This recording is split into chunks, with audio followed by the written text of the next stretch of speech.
sama-sama punya materi genetik, sama-sama punya cangkang protein dan sebagainya. Dan virus ini merupakan entitas biologis yang paling banyak di muka bumi ini. Di lautan, misalnya, diperkirakan terdapat sebanyak 10⁻30 partikel virus, yang kalau mereka semua itu disuruh gandengan, itu bisa mencapai sekitar 60 galaksi di sekitar kita. Jadi emang abundant banget gitu. Terus, kalau kita sebagai manusia, kita mengenal virus itu adalah sebuah objek yang menyusahkan. Kita sekarang akrab sama virus SARS-CoV-2, tapi kita juga tahu sebelumnya kata virus hepatitis A, virus HIV, Ebola, campak, dan yang lain-lain ya. Nah, sebenarnya kenapa jadinya virus itu harus ada? Apa peran virus di dalam kehidupan ini gitu? Jadi virus ini kan seperti yang tadi saya sudah jabarkan, punya materi genetik. Di sini contoh gambarnya adalah virus yang namanya bakteriofaga, yaitu virus khusus untuk menginfeksi bakteri yang sedang mencoba memasukkan materi genetiknya ke dalam bakteri. Nah, pada saat menginfeksi target, kan virus memasukkan materi genetiknya ke dalam sel inang. Pada inang-inang yang sederhana, seperti misalnya sel bakteri, kadang-kadang materi genetik ini bisa menempel dan bergabung di materi genetik inang. Jadi, saat ini terjadi kira-kira jutaan tahun yang lalu, virus berperan dalam menyetir laju evolusi dan keanekaragaman hayati makhluk hidup dari yang sederhana sampai sekarang. Ada nih bidang ilmunya yang mempelajari virus-virus purba, namanya paleovirologi. Kok kita bisa tahu sih, kan virus udah nggak ada, dia bukan makhluk hidup, tapi kita bisa mempelajari virus purba itu gimana caranya? Caranya yaitu dengan mempelajari sequence genetik virus yang ada sekarang dibandingkan dengan sequence genetik makhluk-makhluk yang ada. Ternyata makhluk yang ada sekarang itu memiliki sequence genetik virus gitu. Artinya di masa lalu, di versi-versi makhluk tersebut yang sebelumnya, dia itu pernah dapat infeksi dari virus-virus purba gitu. Terus gimana sebenarnya cara klasifikasi virus? Kan tadi udah dijelasin di slide sebelumnya, ada virus yang bisa menginfeksi bakteri. Memang salah satu metode klasifikasi virus adalah dengan pengelompokan menurut target infeksinya. Kayak di gambar ini misalnya ada virus yang menginfeksi babi, ayam, kambing, dan lain sebagainya. Beberapa jenis virus bisa menginfeksi lebih dari satu jenis spesies, misalnya dari binatang ternak ke manusia. Nah, ini kan sudah mulai cukup akrab dengan apa yang sedang kita alami sekarang ya. Contoh virus zoonotik itu ada beragam. Contohnya misalnya virus rabies yang menginfeksi anjing dan juga manusia. Kemudian ada juga virus influenza yang kita juga dulu sudah kenal, H5N1, H1N1, dan lain sebagainya. Dan yang sekarang yang lagi benar-benar menyusahkan kita semua adalah virus corona, yang mana versinya tuh banyak. Ada MERS, SARS-CoV-1, SARS-CoV-2. MERS itu adanya dulu di Timur Tengah yang menginfeksi unta dan ternak di kawasan Timur Tengah dulu ya. Nah, di sini kita bisa ngelihat grafik penemuan virus manusia dari tahun ke tahun. Ternyata 2/3 dari virus manusia yang ditemukan dari tahun 1900-an sampai 2005, 2/3-nya itu merupakan virus zoonotik. Artinya ditularkan dari binatang ke manusia gitu. Dan kalau kita mau kait-kaitkan lagi, mungkin juga ada hubungannya dengan industrialisasi, peningkatan konsumsi berlebih, dan juga eksploitasi manusia terhadap binatang ternak, di mana kita kalau menernakkan binatang itu dengan metode-metode yang tidak berperi kebinatangan gitu, semuanya dimasukin di dalam satu kandang, dan ada konsumsi berlebih, tukar-tukaran penyakit, dan akhirnya kena ke kita juga gitu. Bagaimana dengan pandemi COVID-19? Seperti yang kita semua udah tahu, kasus pertama itu dideteksi dulu di Wuhan pada bulan November tahun 2019. Ini adalah dashboard dari Johns Hopkins University yang saya akses tahun lalu pada bulan Juni 2020, manakala kasusnya masih sekitar 7 jutaan di seluruh dunia dengan angka kematian sekitar 400.000. Awal minggu ini saya akses lagi dashboard ini, ternyata kasusnya sudah bertambah menjadi sekitar 130 juta di seluruh dunia dengan total kematian sekitar 2,8 juta. Indonesia pada masa saya mengakses itu memiliki kasus aktif sebanyak 1,5 juta dengan angka kematian 40.000 kematian. Dan sekitar 2 hari lalu di Brazil saya mendengar itu ada rekor kematian harian mencapai 4.000 kematian 4.000 korban dalam 1 hari. Itu rekor kayaknya, rekor dunia. Jadi memang keadaannya cukup urgent. Sebenarnya virus SARS-CoV-2 ini kayak apa sih? Jadi saya coba jelaskan anatominya. Jadi virus ini sederhananya memiliki protein spike, protein membran yang ini, materi genetik berupa RNA, dan protein amplop. Jadi diameter virus ini kecil banget, sekitar 100 nanometer, dan menurut uji percobaan lab, bukan di pasien beneran ya, perlu waktu 10 menit untuk memasuki sel. Dan perlu waktu sekitar 10 jam bagi sel untuk melepas 1.000 partikel virus yang sudah diproduksi dari dalam sel itu. Pada pasien positif, kandungannya bisa sampai 100 miliar per 1 ml dahak dan 10.000 virus per 1 ml tinja. Jadi memang cara penularan paling potennya adalah melalui dahak atau ya droplet nafas. Menurut studi pada versi sebelumnya yaitu SARS-CoV-1, usia antibodinya 2-3 tahun, tetapi untuk SARS-CoV-2 yang sekarang belum tentu sama karena ini masih berjalan, jadi kita masih banyak penelitian-penelitian untuk mengetahui berapa lama sih antibodinya bisa bertahan.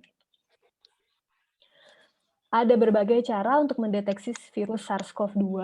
Pasti teman-teman sekalian udah banyak sering mendengar, cuman ini saya coba jabarkan lagi apa sebenarnya perbedaannya.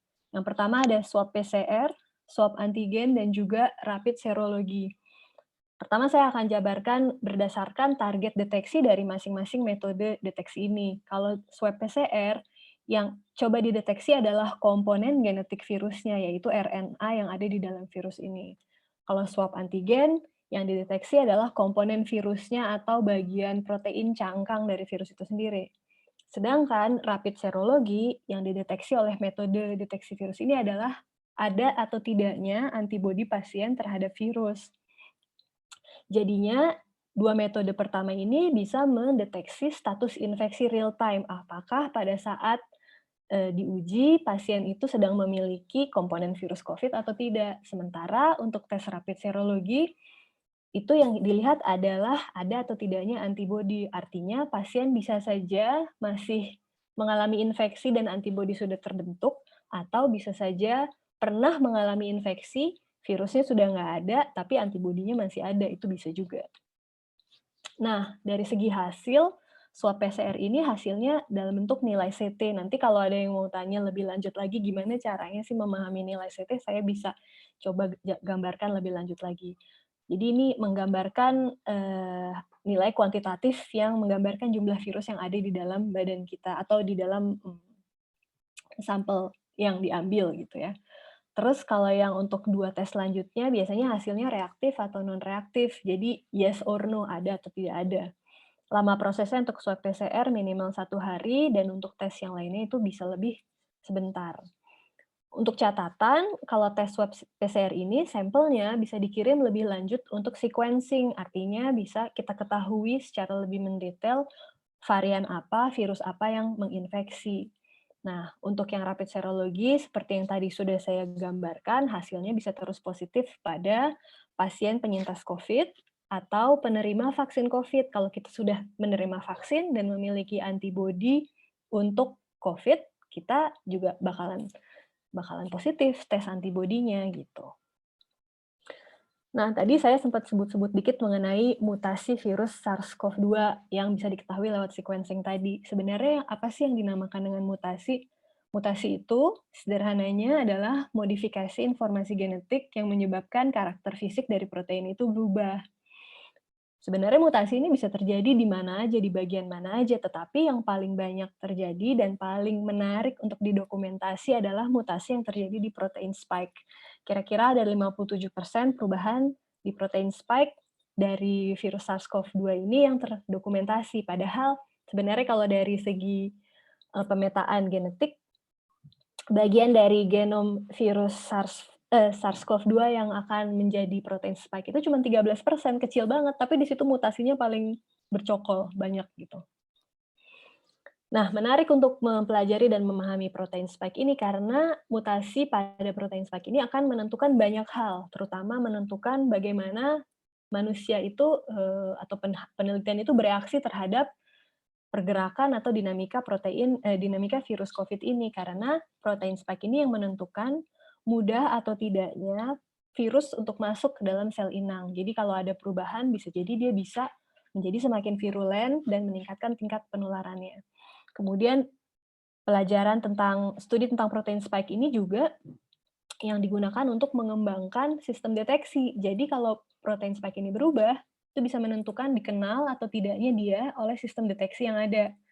Dan juga semua studi vaksin dan lain sebagainya kebanyakan juga berdasar pada karakter dari protein spike ini. Jadi kalau dia berubah juga akan menentukan efektif atau tidaknya perangkat vaksinasi yang ada. Nah, ini contoh varian of concern atau perubahan yang ada di dalam virus SARS-CoV-2 yang sekarang. Yang pertama adalah mutasi D614G. Ini artinya asam amino D pada posisi 614 berubah menjadi asam amino G. Ini adalah mutasi pertama yang dicatat. Sekarang hampir semua versi varian coronavirus mengandung mutasi ini. Kemudian kita dengar juga varian Inggris atau B117. Ini memiliki 8 mutasi tambahan pada protein spike-nya, kira-kira 40% 40-80% lebih menular daripada versi sebelumnya, dan saat ini di Inggris itu melingkupi 89% kasus yang ada sekarang. Dan menurut satu studi di Denmark, versi ini menjadikan pasien 64% lebih mungkin untuk masuk ke rumah sakit. Gitu. Jadi ini untuk varian Inggris. Kalau yang varian lain lagi yang sekarang jadi perhatian adalah varian Afrika Selatan yang memiliki 9 mutasi tambahan pada protein spike, yang menyebabkan juga penurunan kemanjuran beberapa vaksin meskipun kapasitas netralisasi antibodi yang dihasilkan oleh hasil vaksinasi itu masih tetap ada, cuman agak menurun gitu ya. Dan studinya juga masih berjalan. Untuk 2 varian pertama, menurut data Nextstrain yang saya akses per 4 April kemarin, sudah terdeteksi di Indonesia. Tapi sebenarnya untuk menelusuri jenis-jenis varian virus yang ada, sebenarnya sequencing sampel itu harus dilakukan secara massal dan sistematis. Surveillance genomnya harus massal dan sistematis. Padahal di negara maju pun hal ini tuh nggak terlalu terlaksana, karena kita kan baru ya dengan penyakit ini. Kayaknya belum ada jenis penyakit lain yang membutuhkan surveillance genom semasif dan semassal ini gitu. Contohnya saja di Inggris dan Denmark, sequencing itu dilakukan hanya pada sekitar 10% dari hasil tes PCR positif. Dan di Prancis, yang sama-sama negara maju, sequencing dilakukan pada kurang dari 1% sampel. Bagaimana dengan Indonesia? Indonesia juga sudah mulai berkontribusi dalam sequencing. Menurut data publikasi dari lembaga Eijkman yang saya akses, saat ini sekitar 1.000 sampel telah disequence dari 17 institusi riset di Indonesia yang memungkinkan kita juga bisa mengikuti perkembangan keberadaan jenis-jenis varian di Indonesia gitu. Kita doakan saja semoga riset di Indonesia semakin maju dan semakin jaya. Amin. Nah, terus kalau misalkan tadi kita udah ngomongin berbagai varian dan lain sebagainya, sebenarnya memang gimana sih reaksi tubuh terhadap virus gitu? Pada saat virus masuk ke dalam badan pasien, tentunya yang kita sudah tahu itu ada gejala klinis yang beragam ya. Dan juga kalau saat ada serangan dari luar masuk ke badan kita, kita juga akan merespon dengan adanya reaksi imun primer dan reaksi imun sekunder gitu. Reaksi imun primer itu terjadi pada saat ada infeksi pertama, badan kita akan memproduksi antibodi dengan level tertentu, juga akan memproduksi antibodi yang sifatnya memori untuk mempersiapkan serangan selanjutnya pada saat ada infeksi kedua. Ketika sudah ada memori antibodi, memori B cell yang sudah terekam, maka reaksi imunnya akan menjadi lebih siap gitu. Akan menjadi lebih siap, juga akan meninggalkan memori B cell yang lebih tinggi lagi.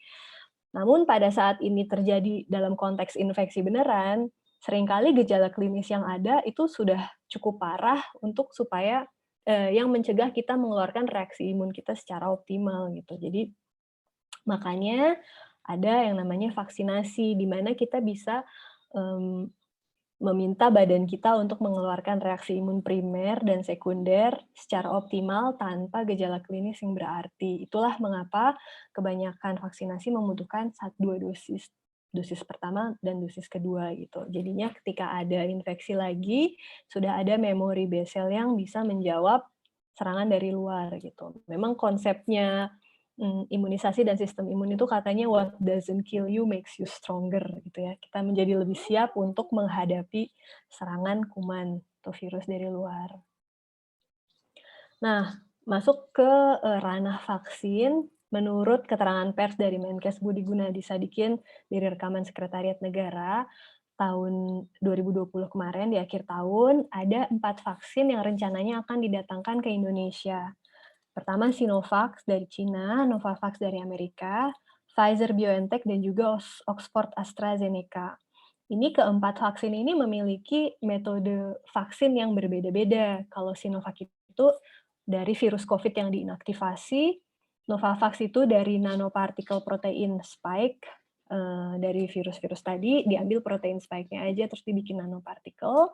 Kemudian kalau yang Pfizer-BioNTech itu dari komponen RNA yang nantinya akan memproduksi nanopartikel yang dikemas dalam kayak semacam bubble atau droplet lipid gitu ya.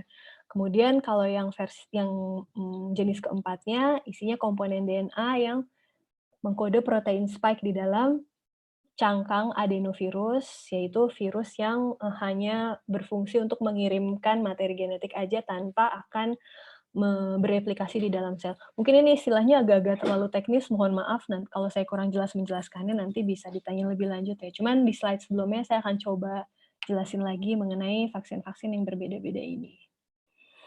Nah, ini kira-kira vaksin yang pertama, Sinovac, bentuknya adalah virus utuh tapi terinaktivasi dengan beta-propiolakton.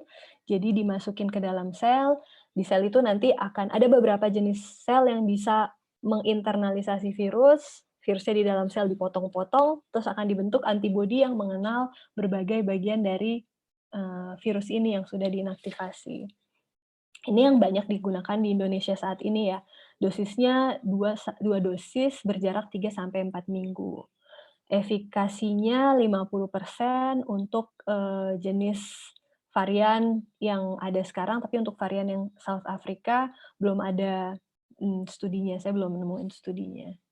Kemudian ada ada vaksin yang kedua, yaitu Novavax dari Amerika. Jadi yang diambil adalah spike proteinnya aja yang dikumpulkan di dalam suatu komponen nanopartikel, jadi imun responnya akan menjawab terhadap keberadaan si spike protein ini. Nah, spike protein ini kan sebenarnya nggak virulen-virulen amat, jadi untuk jenis vaksin yang seperti ini terkadang ditambahkan suatu senyawa yang namanya adjuvan. Adjuvan itu ditambah supaya reaksi imun kita menjadi lebih optimal pada saat kita dimasukkan vaksin ini. Jadi kita bisa memproduksi antibodi dengan level yang cukup. Level efikasinya di varian yang US dan UK ini 89%, sementara yang di varian South Africa 49%. Di sini storage-nya 2-8 derajat untuk 3 bulan dan minus 20 derajat untuk 2 tahun. Ini penting untuk mengetahui storage karena berkaitan juga dengan logistik ya. Semakin bisa disimpan di suhu yang semakin nggak dingin-dingin banget, berarti penyebarannya semakin gampang untuk proses logistiknya. Kemudian ada teknologi vaksin yang cukup terdepan ya saat ini, yaitu dengan teknologi encapsulated mRNA vaccine. Jadi seperti yang tadi saya jelaskan, vaksinnya dalam bentuk komponen genetik di dalam droplet lipid yang akan masuk ke dalam sel manusia, dan akhirnya sel manusia kita sendiri yang akan memproduksi protein virus spike dan akan membangkitkan respon imun. Ini efikasinya tinggi, 95%, cuman kekurangannya dia harus disimpan di minus 70 derajat karena memang RNA ini sangat-sangat tidak stabil gitu ya. Jadi dia tuh cukup mungkin efikasinya tinggi tapi dia sifatnya tidak sestabil protein jadi atau virus utuh. Dan juga ada teknologi yang selanjutnya, yaitu viral vector vaccine dari Oxford AstraZeneca. Sebenarnya konsepnya sama, yaitu mencoba memproduksi protein spike sendiri di dalam badan kita untuk menimbulkan respon imun, tetapi materi genetik yang dimasukkan bentuknya DNA. Jadinya lebih stabil dan menggunakan cangkang pengirim adenovirus, yaitu virus yang sudah direkayasa untuk supaya tidak bisa bereplikasi di dalam badan kita. Gitu. Efikasinya 82% untuk strain yang banyak di mana-mana, untuk yang strain Afrika Selatan sekitar 10%, dan ini kalau nggak salah studinya masih berlangsung dan sedang diulang. Dan ini penyimpanannya 2-8 derajat. Di dua teknologi vaksin yang saya sebutkan ini sebenarnya teknologi yang lumayan cukup canggih, dan juga kalau kita tidak menyentuh urusan uji klinik dan perizinannya, ini gampang untuk diupdate. Karena materi genetik RNA dan DNA ini bisa kita produksi secara sintetik. Artinya kalau kita bayangin ada protein spike dengan modifikasi atau mutasi-mutasi baru, kita bisa desain sesuai sama mutasi yang ada, masukin ke dalam cangkangnya, dan vaksin bisa diproduksi. Kalau dari saya baca-baca, katanya mereka klaim bisa produksi dalam hitungan mingguan gitu, diupdate dalam hitungan beberapa minggu aja. Tapi tentunya itu hanya dari segi produksi, dan mungkin skalanya juga bukan skala besar ya gitu. Jadi sebenarnya saat ini tuh kita seperti ada di sebuah pertarungan antara laju mutasi virus yang semakin lama semakin canggih, dan juga kemajuan teknologi vaksin itu sendiri, gitu kan. Jadi virusnya semakin canggih dan kita mencoba menjawab itu. Tapi jangan-jangan virus itu pun bermutasi untuk tidak menjadi semakin virulen. Kita sebenarnya belum terlalu bisa banget memprediksi apakah virus itu akan menjadi semakin jahat dalam tanda kutip atau akan menjadi semakin jinak, itu kita nggak tahu. Yang pasti yang kita tahu adalah semakin kita maju di dalam pandemi ini, semakin kita dikelilingi oleh banyak data dan banyak temuan-temuan baru, dan seolah-olah kita nyasar gitu, semakinlah kita sadar bahwa ternyata alam semesta ini benar-benar canggih, dan kita tuh benar-benar kecil gitu di hadapan kecanggihan alam semesta. Jadinya semoga dengan adanya pandemi seperti ini, kita bisa mempersiapkan, umat manusia itu bisa mempersiapkan tantangan-tantangan selanjutnya yang ada di dalam bergulirnya kemanusiaan ini gitu ya. Jadi sebenarnya ending-nya kayak gitu sih. Dan kalau boleh promo-promo dikit, saya menerjemahkan adiuscorona.org, yaitu situs yang memungkinkan kita bisa mengakses paper-paper terkini mengenai coronavirus, tapi sudah dirangkum dan sudah diklasifikasi berdasarkan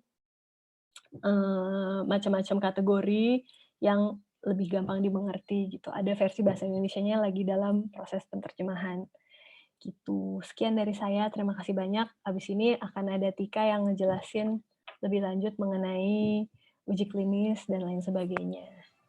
Terima kasih semuanya, sudah dari saya. Luar biasa, terima kasih Tika. Boleh kita minta tepuk tangan virtual untuk Laras. Makasih, sangat menarik dari pemaparan Laras, dari mulai yang basic sampai yang terkait mutasi ya, sangat banyak. Saya yakin banyak pertanyaan nanti yang sudah mulai yang akan disimpan oleh teman-teman semuanya. Kita punya pembicara berikutnya yang juga temanya cukup menarik, terkait nanti menyinggung masalah vaksin juga, dan akan dipaparkan oleh Tika.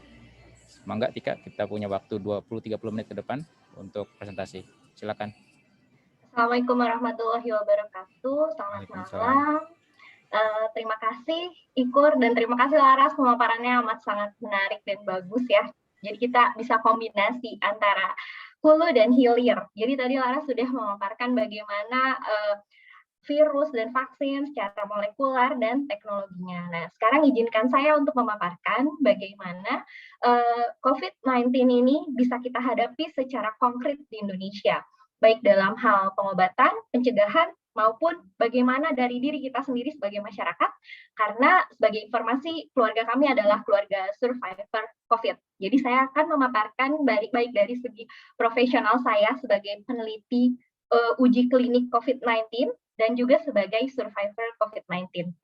Saya izin share screen-nya, nanti jika ada gangguan mohon diinfo ya, saya akan matikan videonya, karena video kamera saya, karena biasanya gangguannya karena bandwidth-nya terlalu rendah.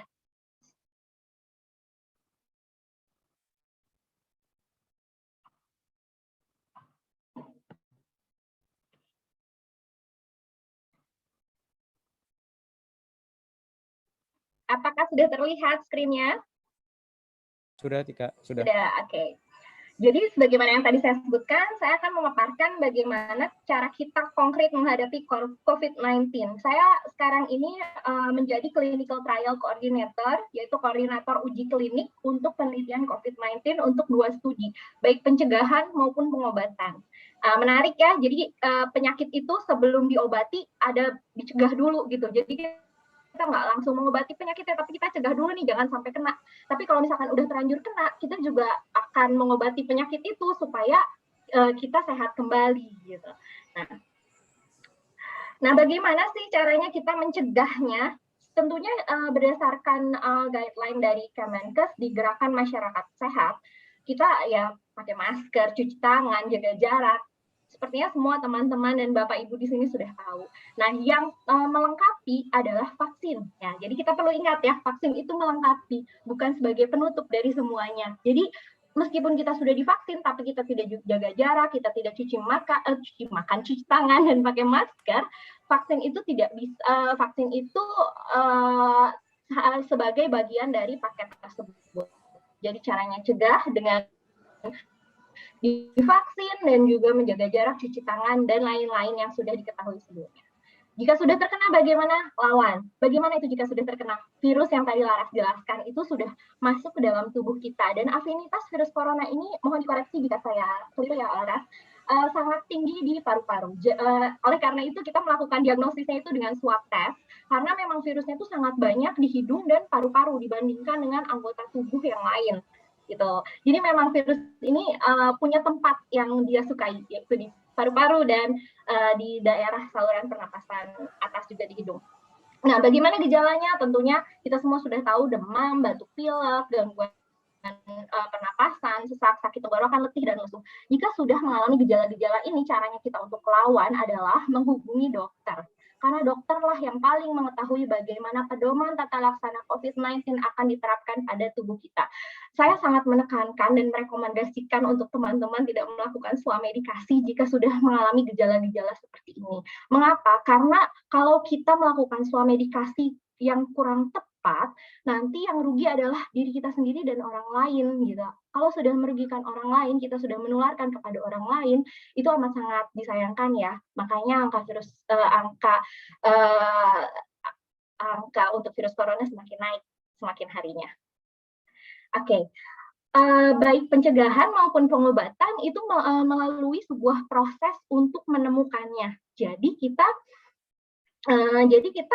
apa yang kita gunakan yaitu vaksin dan obat, itu dua-duanya tuh mengalami proses yang dinamakan uji klinik sebelum kita terima. Pernahkah teman-teman bertanya-tanya apakah vaksin yang diberikan kepada saya atau obat yang diberikan oleh dokter kepada saya ini aman? Nah, proses keamanan dan penentuan efikasinya ini ditentukan oleh sebuah penelitian, mulai dari basic research-nya hingga clinical research-nya. Nah, di tahapan basic research itu bisa 3-6 tahun, sementara di tahapan clinical research itu 6-7 tahun.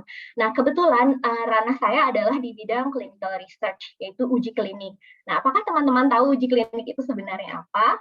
Izinkan saya menjelaskan, uji klinik itu sebenarnya adalah penelitian yang dilakukan kepada manusia. Jadi segala bentuk penelitian yang dilakukan kepada manusia untuk mengetahui profil keamanan dan efikasi suatu produk itu kita namakan uji klinik. Untuk apa sih kita tahu profil dan keamanan suatu produk? Supaya badan regulasi, dalam hal ini Badan POM dan Kementerian Kesehatan, bisa mengukur apakah efikasi dan keamanannya ini sudah sahih datanya, bisa diberikan kepada masyarakat secara umum. Jadi proses penilaian obat atau vaksin dan juga alat diagnostik itu dilakukan dengan proses yang sangat panjang untuk menilai keamanan dan efikasinya. Nah, bagaimana sih tahapan-tahapannya? Mari kita lihat sekilas. Jadi tahapan-tahapannya dimulai dari preclinical testing atau yang kita kenal dengan uji praklinik. Di uji praklinik ini ada screening terhadap senyawa-senyawa yang dikumpulkan oleh para peneliti. Kemudian dari senyawa-senyawa tersebut akan diuji cobakan kepada hewan. Pertama hewan yang lebih kecil dulu, kemudian dilanjutkan ke hewan yang lebih kompleks. Misalnya awalnya tikus, kemudian dilanjutkan kepada simpanse.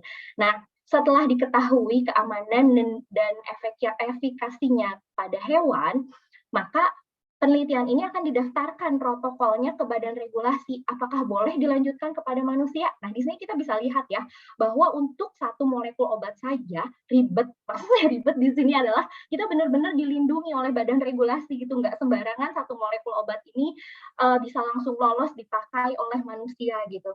Kebayang keamanannya itu benar-benar sangat terjaga. Nah, di uji klinik sendiri itu ada 4 fase. Fase pertama itu dilakukan kepada orang sehat. Kepada orang sehat dalam kelompok yang lebih sedikit untuk mengetahui kalau dosis yang tadinya dicoba di hewan ini apakah di orang sehat tersebut aman. Karena kalau misalkan dia berefek dengan baik tapi tidak aman, bagaimana bisa digunakan? Seperti itu. Nah, kemudian lanjut ke fase 2. Ke fase 2 adalah ke orang yang sakit untuk obat, tapi kalau untuk vaksin ke orang yang sehat lagi, tapi dalam jumlah yang lebih banyak daripada fase pertama. Kemudian lanjut di fase ketiga, dilihat efikasinya juga dan keamanan. Efikasi itu gimana caranya obat itu punya efek ke badan kita pada dosis yang tadi sudah diuji ke manusia di fase pertama. Nah, di setiap fasenya bahkan ini didaftarkan ke Badan POM atau Kemenkes untuk untuk dimonitor oleh mereka apakah boleh melanjutkan ke fase selanjutnya. Jadi nggak langsung, oh udah selesai nih fase satunya, kita publikasi datanya, lanjut ya fase 2. Tidak seperti itu. Di setiap fase badan regulasi pasti akan memantau dan memberikan persetujuan. Nah, pada akhirnya ketika sudah di fase 3, seperti yang teman-teman semua dan kita ketahui, uji klinik Sinovac itu dilakukan di Indonesia ya, CoronaVac. Nah, itu sudah melalui uji klinik fase 3. Nah, setelah melalui uji klinik fase 3, sebuah produk penelitian itu bisa dipasarkan dan digunakan oleh masyarakat secara umum. Nah, belum berhenti sampai di situ. Ada fase 4, yaitu post-marketing surveillance, di mana produk penelitian ini akan diuji untuk akan dimonitor kembali keamanannya pada penggunaan masyarakat yang lebih luas. Maksudnya apa? Jadi tadi pada fase 1, 2, 3, kriteria subjek penelitian atau manusia yang diberikan obat atau produk penelitian ini sangat-sangat ketat kriterianya. Misal, ibu hamil itu tidak boleh masuk ke dalam penelitian. Kalau sampai ada yang lagi hamil kemudian menerima produk penelitian, itu pemantauannya akan dilakukan sangat ketat. Mengapa? Karena dulu pernah ada kasus sekitar tahun 60-an, itu ada namanya obat thalidomid. Nah, obat thalidomid ini adalah obat untuk mual. Nah, karena obat untuk mual diberikan untuk wanita hamil. Ternyata pada tahun tersebut ratusan ibu hamil melahirkan anak-anak yang cacat. Mengapa bisa seperti itu? Karena pada saat uji klinik tidak dilakukan spesialisasi pada kelompok tertentu. Nah, jadi sekarang peraturan uji klinik itu jadi semakin ketat. Wanita-wanita hamil tidak bisa ikut dalam penelitian untuk melindungi pasien-pasien itu sendiri supaya kalau lagi hamil anaknya jangan sampai lahir cacat. Itu contohnya seperti itu.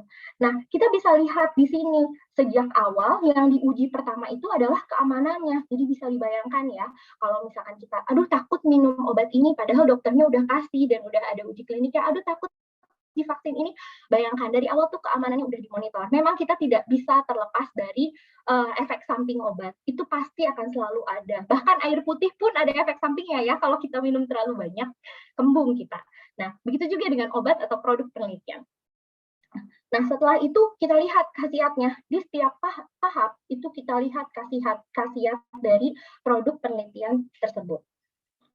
Oke, sebentar ya, supaya saya bisa menunjuk-nunjuk, saya izin nyalakan spotlight. Apakah sudah ada spotlight-nya? Semoga sudah ada ya sekarang.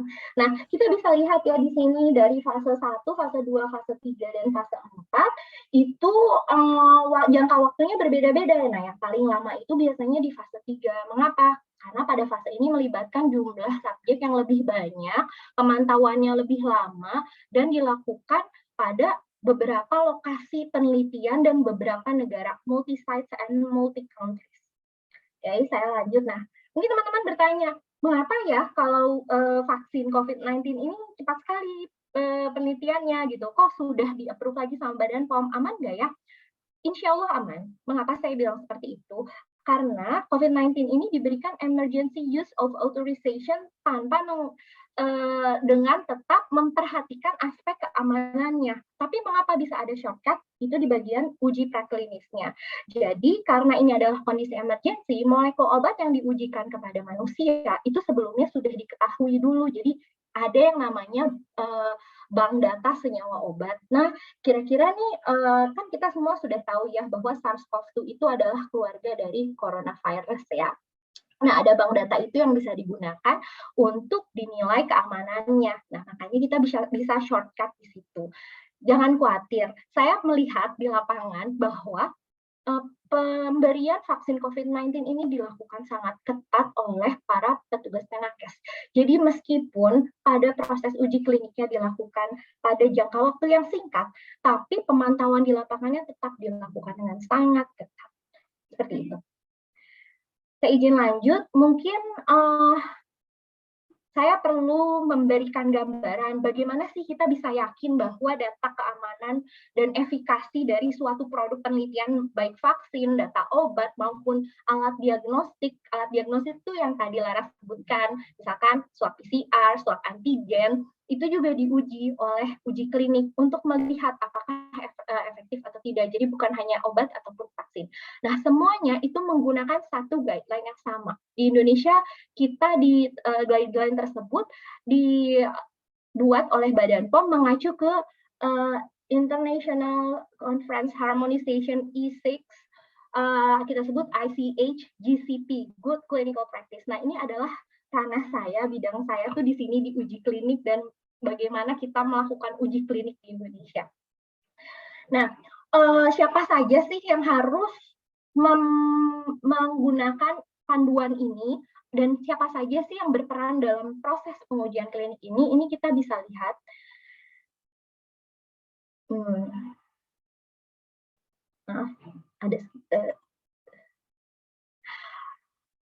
Yang pertama adalah sponsor atau perusahaan farmasi atau bahkan universitas. Ini contoh saja ya. Ada misalnya ada Bio Farma, Pfizer, Sinovac, AstraZeneca, Kimia Farma, Indo Farma, Combiphar, banyak sekali perusahaan farmasi yang punya molekul obat.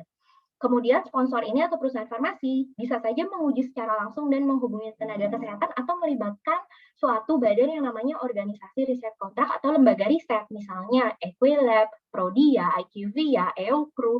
Ini adalah tempat-tempat lembaga riset di mana uji klinik biasa dilakukan dengan mendapatkan kerjasama dari sponsor atau perusahaan farmasi. Kemudian organisasi riset kontrak ini atau lembaga riset ini bekerja sama dengan tenaga kesehatan, mulai dari dokter, apoteker, perawat, radiograf, laboratory staff, lebotomis. Kita bekerja sama dengan tenaga kesehatan.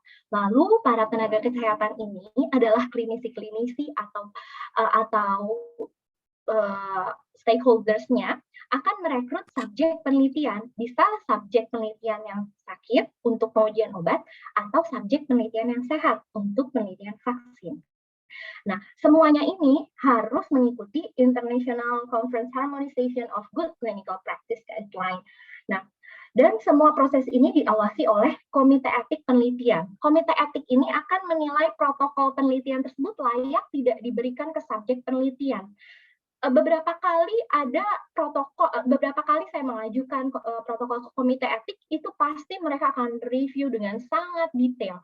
Jika ada hal-hal yang menurut mereka menyinggung kerahasiaan data terhadap subjek atau etis kepada subjek, itu mereka akan sangat concern dan meminta amendment protokol kepada sponsor atau perusahaan farmasi.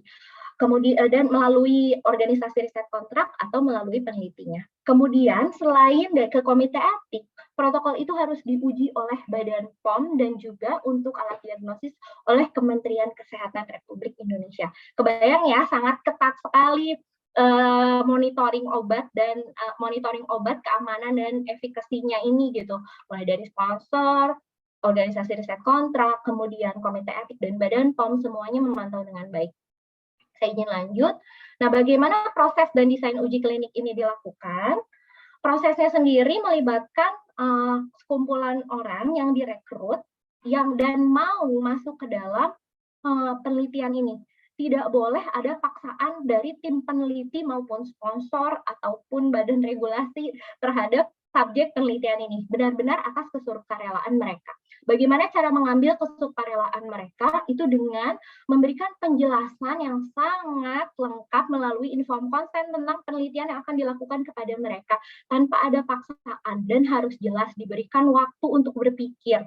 Nah, pada proses ini biasanya tim peneliti yang akan menjelaskan kepada para subjek, bukan sponsor perusahaan farmasi. Kemudian, jika ada subjek yang tidak mau, maka itu adalah hak dari subjek. Jadi tadi ada 8, yang mau hanya 6.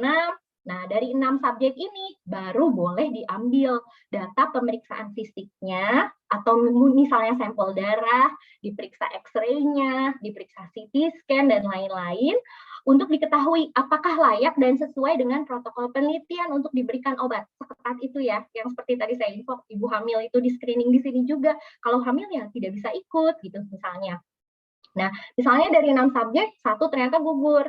Berarti yang bisa masuk ke dalam penelitian hanya 5. Nah, dari 5 subjek ini akan dilakukan randomisasi, yaitu diacak apakah dia masuk ke kelompok kontrol yang bisa placebo atau usual care, atau masuk ke dalam kelompok obat penelitian. Nah, ini haknya, kalau ini penelitiannya double blind, maka subjek tidak mengetahui apa yang dia dapatkan. Tapi mereka tetap mendapatkan haknya di akhir penelitian untuk diinformasikan mereka mendapatkan apa.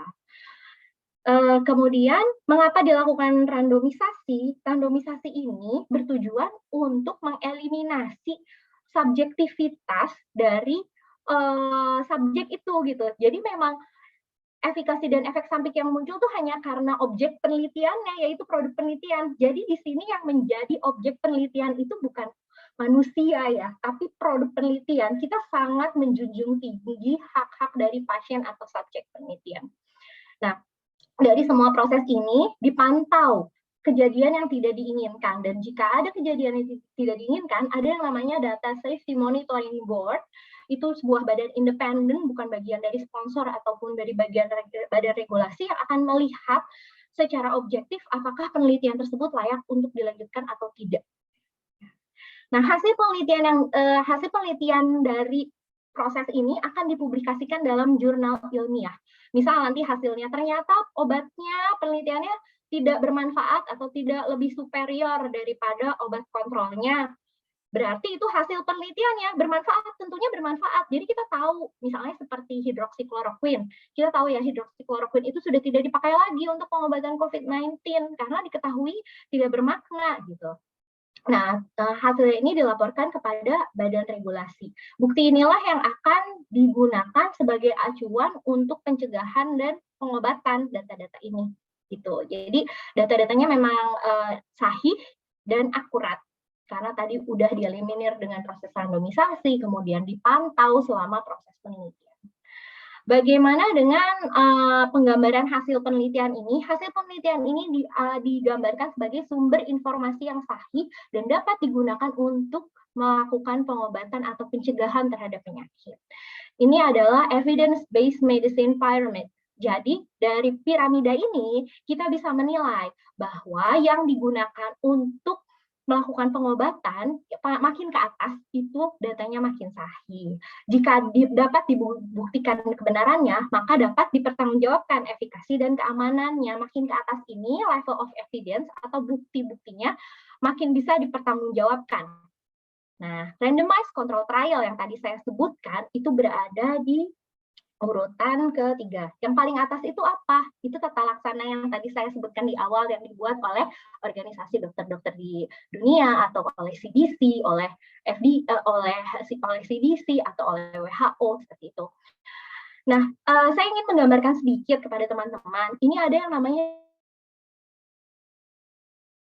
di sini expert opinion atau narrative review. Jadi misal ya, ini obat X kalau kita minum seminggu nanti jadi negatif loh hasil PCR-nya. Oh iya, kenapa bisa jadi negatif? Ya soalnya dari 52 pasien, 50 itu langsung negatif, yang 2 itu masih positif. Nah, pembandingnya apa?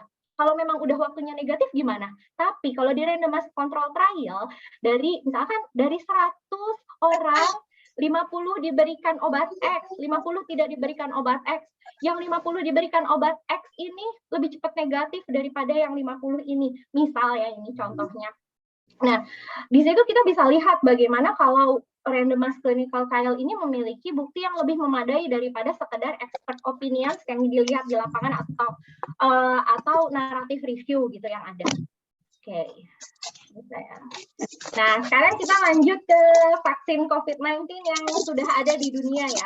Jadi dari yang saya ambil di covid19.vaccine.org, teman-teman semua bisa akses ke sini kalau kepo, pengen tahu sih apa aja sih vaksin-vaksin yang udah ada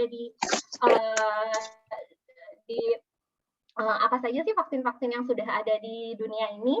Nah, ada 104 vaksin kandidat dan ada 291 trial.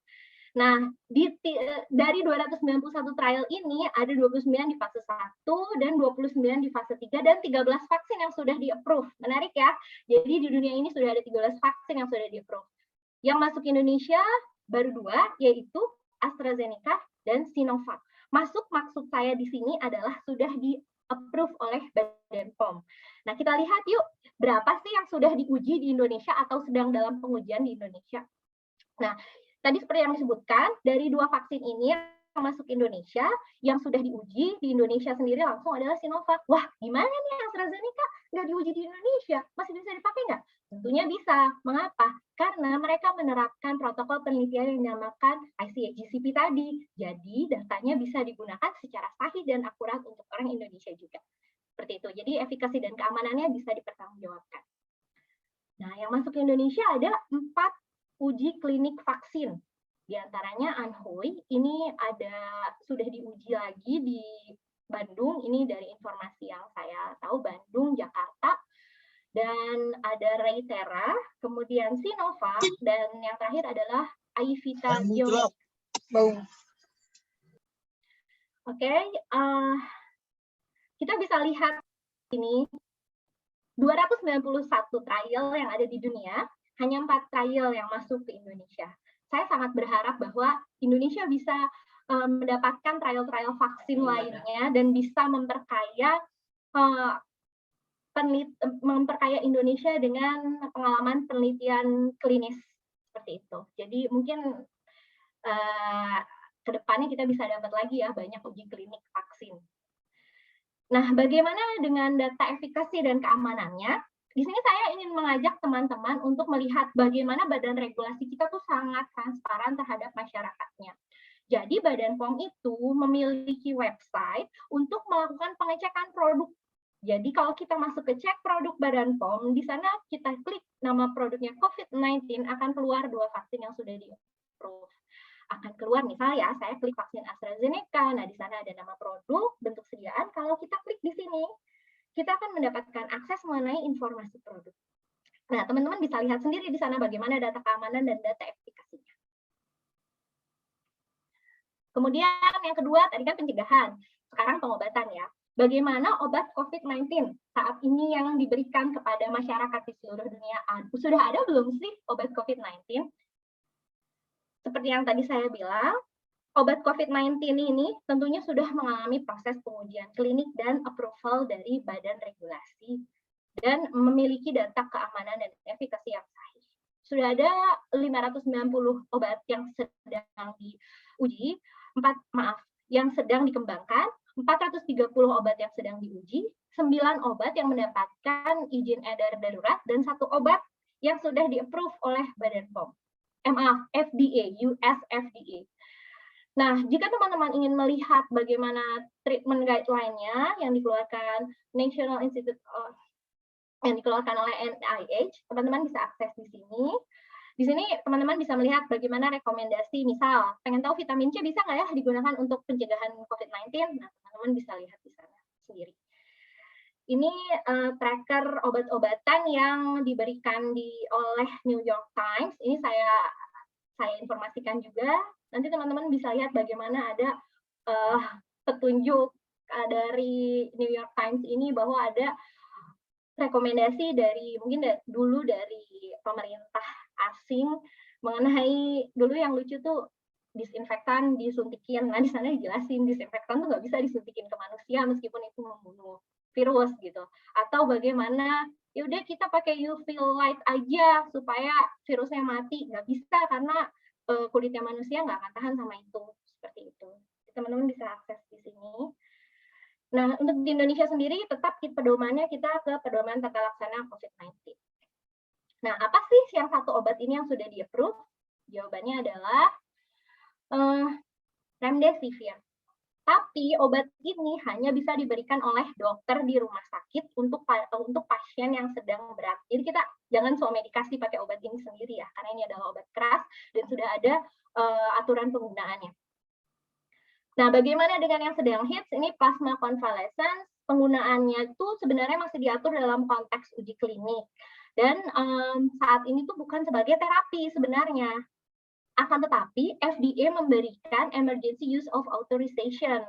Meskipun pada recovery trial yang dilakukan oleh University of Oxford disebutkan bahwa tidak signifikan dalam menekan angka kematian.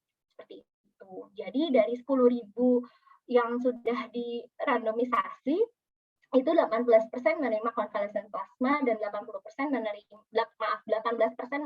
plasma convalescence dan 18% menerima treatment seperti biasanya. Nah, itu tidak bermakna menurunkan tingkat kematiannya sama. Seperti itu. Nah, terus bagaimana? Masih bisa digunakan? Tidak. Sesuai dengan yang diberikan rekomendasinya oleh FDA, itu bisa digunakan. Akan tetapi, digunakan dengan syarat high antibody titers. Jadi titer antibodinya tuh harus tinggi dan diberikan 72 jam pada saat diketahui menderita COVID-19. Seperti itu guideline yang saya ambil dari NIH dan FDA. Bagaimana dengan remdesivir? Harus dengan petunjuk dokter, meskipun sudah di-approve ya.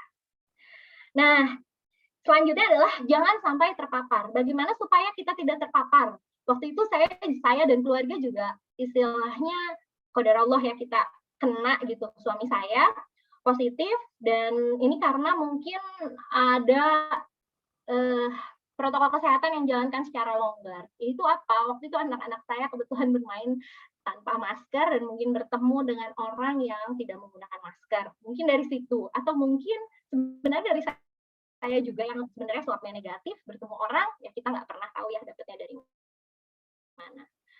Nah, jaga jarak. Dan yang terakhir, ukur durasi pencegahan dan pengendalian coronavirus disease. Nah, seperti yang saya banyak ditanyakan oleh teman-teman sekalian, misalnya, Tik, aku tuh habis ketemu nih sama orang hari Senin, dia bilang sama aku hari Rabu kalau dia itu hari Senin swab, hari Rabu baru bilang positif. Aku tuh kontak erat nggak ya? Biasanya yang saya tanyakan kepada teman saya ini adalah, kamu pakai masker nggak waktu sama dia? Ketemunya lebih dari 15 menit nggak? Jaga jarak nggak? Kadang-kadang orang jawab, iya kok saya pakai masker. Kamu makan bareng nggak sama dia? Iya, saya makan bareng. Ya udah deh ke dokter kalau makan bareng. Kenapa? Karena pada saat makan bareng itu ada protokol kesehatannya itu lebih longgar gitu. Jadi ada kemungkinan virus corona ini masuk. Jadi saya akan langsung menyarankan ke dokter. Saya lebih menyarankan langsung menghubungi ahlinya daripada melakukan ya udah tes swab sendiri deh. Enggak deh, jangan, mendingan telemedicine dulu ke dokter. Nah ini, kapan sih kontak eratnya? Misal nih, orang yang baru jalan sama kita itu bergejalanya, 2 hari sebelum bergejala itu ketemu kita. Jadi dia hari Senin ketemu sama kita. Hari Rabu dia bilang, saya batuk pilek nih, besok saya mau swab. Hari Kamis dia swab. Oh berarti dihitungnya 2 hari sebelum hari Kamis dong? Bukan, dihitungnya 2 hari sebelum hari Rabu, sebelum dia bergejala. Gitu. Jadi kalau 2 hari sebelum bergejala kita ini melepas masker bareng dia, tidak jaga jarak. Tidak jaga jarak itu apa sih? Contohnya satu mobil itu tidak jaga jarak ya. Meskipun pakai masker, itu tetap sirkulasi udaranya kan jenuh ya di situ. Nah yang kedua, dia nggak ada gejala kok. Dia bilang ke saya hari Kamis hasilnya keluar positif. Oh swabnya kapan? Oh swabnya sih hari Selasa. Oh terus ketemuannya hari apa? Ketemuannya hari Minggu. Oh ya udah, berarti itu kalau melanggar 3 protokol kesehatan ini ya berarti udah kontak erat hitungannya. Nah ini berdasarkan guideline yang saya baca dari Pedoman Pencegahan dan Pengendalian COVID-19. Kalau teman-teman ragu bisa menghubungi dokter dan bertanya pada dokter apakah termasuk kriteria kontak erat seperti itu. Nah kalau terlanjur terpapar bagaimana? Lawan. Caranya lawan gimana? Harus jujur. Yang paling pertama itu harus jujur. Jujur. Terima oleh diri sendiri bahwa saya sakit, saya memerlukan pertolongan. Jangan minta dirawat oleh orang yang ada di rumah. Mengapa? Karena itu bisa merugikan orang yang merawatnya. Jadi kalau misalnya memang udah merasa nggak enak badan, langsung hubungi dokter. Karena dokter yang paling tahu pedoman tata laksana COVID-19. Ini disusun oleh 5 organisasi dokter di Indonesia. Dari IDAI, dokter jantung, dokter paru, dokter penyakit dalam, dan dokter anestesi, kurang apa akuratnya gitu ya. Nah, setelah hubungi dokter dan puskesmas akan memberikan petunjuk. Yang pertama, mereka akan melakukan diagnosis. Mereka akan melakukan pemeriksaan secara klinis dan laboratorium. Misal nih ya, tapi kan hasil swab saya negatif, swab PCR saya negatif, swab antigen saya juga non-reaktif. Berarti saya nggak kena dong. Ntar dulu, ada gejala klinis nggak? Nah, banyak dokter-dokter yang akan menganjurkan pemeriksaan X-ray. Kemudian dokter tersebut akan menentukan apakah penyakitnya ringan, sedang, atau berat. Nah, kemudian yang Tika, terakhir dokter juga. menit lagi ya, Tika. Oke, tinggal 1 slide lagi, Ikur. Siap, thank you, nuhun. Ya. Dokter juga yang akan menentukan apakah pasien tersebut harus isolasi mandiri, dirawat inap, atau rawat jalan saja telemedicine. Ini berdasarkan pengalaman saya kemarin juga. Nah, kalau dokternya bilang isolasi mandiri saja di rumah, jalankan protokol isolasi mandiri secara benar. Bagaimana sih protokol isolasi mandiri yang dulu saya dan suami beserta keluarga jalankan? Itu mengacu kepada sini, protokol isolasi mandiri Germas, dan yang kedua, protokol isolasi mandiri yang dikeluarkan oleh Stop Pneumonia.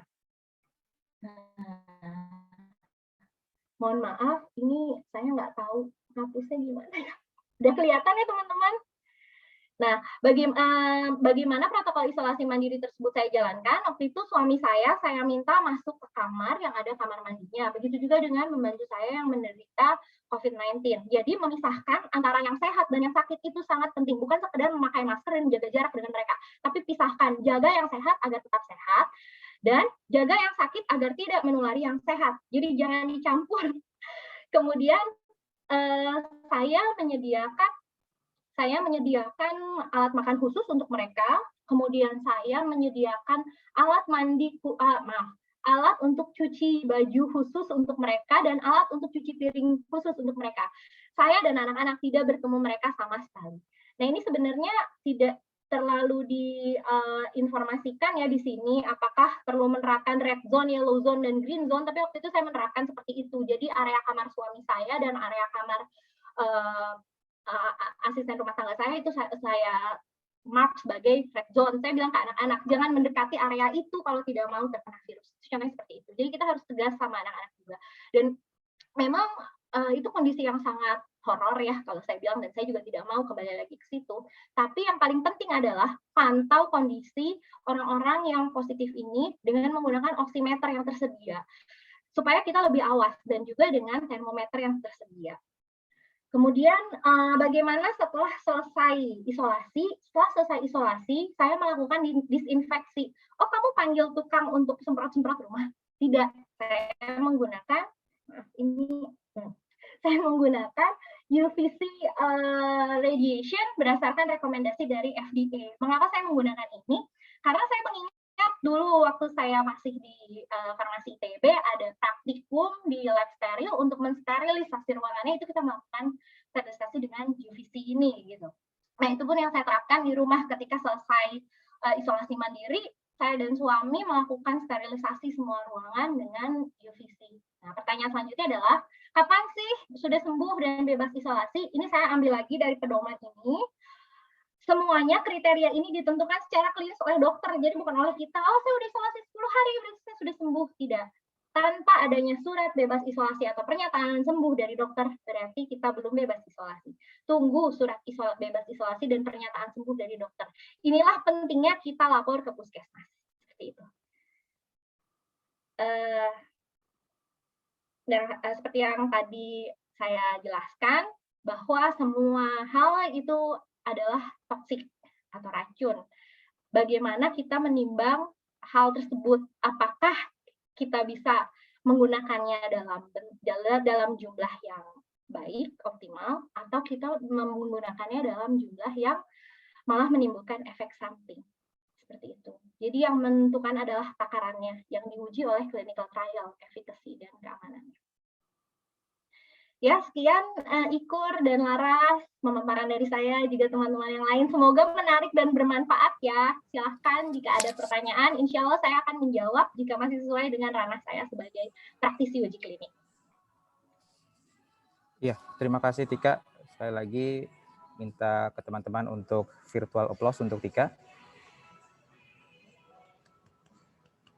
Ya, kita langsung ke sesi diskusi. Kita punya waktu sekitar 1,5 jam ke depan untuk bertanya jawab. Kita buka sesi pertama dulu untuk 3 orang penanya untuk sesi live, pertanyaan sesi live. Mangga silakan kalau ada yang mau bertanya langsung unmute aja. Perkenalkan nama dan pertanyaan secara singkat ya, dan kira-kira ditujukan ke siapa pertanyaannya. Ada pertanyaan pertama? Kalau tidak ada, saya ambil nih sudah ada 3 pertanyaan nih yang di awal di sesi chat. Mungkin untuk memancing pertanyaan-pertanyaan dari teman-teman. Pertama, saya buka chatnya. Dari Dinda ya, dari Dinda, Farmasi 2004. Halo Dui, izin bertanya. Mungkin speaker juga bisa langsung chat ya, cek pertanyaan di chat. Kalau kita pengen tahu hasil uji klinis vaksin Sinovac di Indonesia, jurnalnya bisa diakses publik atau tidak? Terus laporan KIPI dari Sinovac selama ini, apakah juga bisa diakses dan kira-kira di mana? Kayaknya cocok untuk Tika pertanyaannya ya, atau mungkin nanti kalau Laras mau menambahkan, mangga. Silakan pertanyaan pertama dulu Tika untuk dijawab. Jelas ya Tika ya? Halo, Assalamualaikum Dinda. Apa kabar Dinduy? Alhamdulillah. Izin menjawab, semoga jawabannya sudah tepat. Jadi untuk akses untuk hasil uji klinik CoronaVac itu sebenarnya bisa diakses di clinicaltrial.gov. Nah, tapi buat teman-teman semua, karena kita semua latar belakangnya berbeda-beda ya, ada dari bidang kesehatan dan juga dari bidang yang lain. Dari link yang tadi saya tunjukkan, itu di sana sudah ada loh hasil clinical trial-nya. Mohon izin, apakah saya boleh menunjukkan hasil clinical trial dari uji klinik yang di Bandung, tapi mungkin akan perlu sedikit waktu karena itu tersedia di websitenya Badan POM yang tadi saya tunjukkan. Sebentar ya, saya buka dulu. Jadi di information sheet-nya Badan POM itu disebutkan bagaimana hasil uji klinik bukan hanya di Indonesia, tapi juga di Brazil dan juga di negara lainnya. Sebentar. Nah,